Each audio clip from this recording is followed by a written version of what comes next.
அதுக்கு போட்டு வைப்பாங்க. பாப்பா ஆக்சுவலி மாட்டுப் பொங்கல் செலிப்ரேஷன். ஸோ பார்த்தீங்கன்னா மை நேட்டிவ் பிளேஸில் இந்த மாதிரி ஒரு ஃபங்க்ஷன் செலிப்ரேட் பண்ணுறது ரொம்ப ஃபேமஸானது. நீ நம்ம கோல போடுற ஏன் எனக்கு போடவே தெரியாதா? வீட்டில் வந்து பாரு, நான் தான் போட்டு வச்சிருக்கேன். வில்லேஜ் கேர்ள் மாதிரி இருக்கா. நீ வந்து இதுக்கு தனியாக உட்காந்துட்டு இருக்கா? ஆராதனா காத்துக்கு தான் வரும்.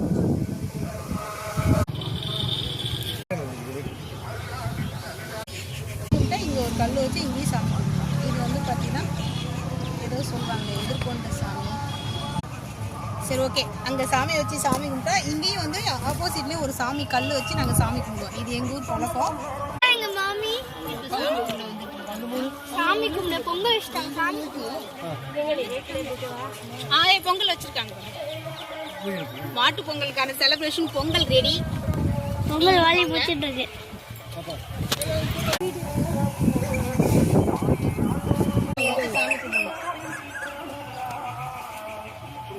இதுதான் சாணி.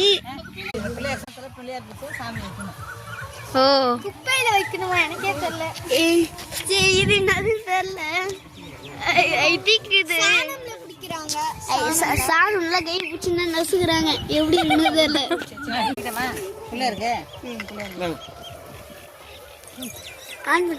பாருங்க, சாணியை பிடிச்சி கையில முடிக்கிறாங்க, நசுக்குறாங்க.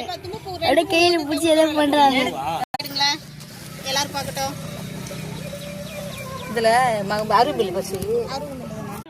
இந்த மாதிரி நம்மளோட பிள்ளையார் வைக்கிறது, குப்பையில் வைக்கிறது ஒரு பண்பாடு. அங்க சாமி கும்பிட இப்ப நம்ம சாமி காலையில இருந்து இந்த தேங்காய் உடைக்க ஒரு மட்டையை உரிப்பேன், ஒரு வேலை சொல்லுவாங்க. அந்த வேலையை முடிச்சுட்டு வந்து இந்த மட்டையை உரிக்க ஆரம்பிச்சுனாக்கா சாயங்காலம் 5 மணி ஆயிடுது. மாமி, உங்களோட எக்ஸ்பீரியன்ஸ் என்ன? ஃபர்ஸ்ட் டைமா பொங்கலுக்கு தனியா வைக்கிறீங்க? நான் ஃபர்ஸ்ட் டைம் வைக்கலாமா, நிறைய தடவை வச்சிருக்கேம்மா. காலைல இருந்து வேலை செஞ்சுட்டு இருந்தீங்க, எப்படி இருந்தது? சூப்பரா இருந்துச்சுமா. வந்துட்டு நீங்க பொங்கல் வருஷம் நான் தனியா தான் வேலை செய்யறேன். வருஷம் தனியா சூர்யா? ஆமா. இல்ல இன்னொரு இல்ல வேலை தனியா தானே செய்யறேன். அதுதானே இன்னொரு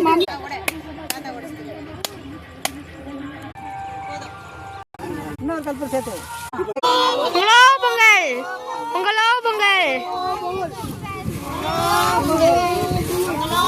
பொங்கலோ பொங்கல். சாமி கும்பிட்டா பருப்பு கல்லுல வைக்கணும். என்ன பண்றீங்க எல்லாரும்? மடிச்சு கட்டிட்டு இருக்கோம்.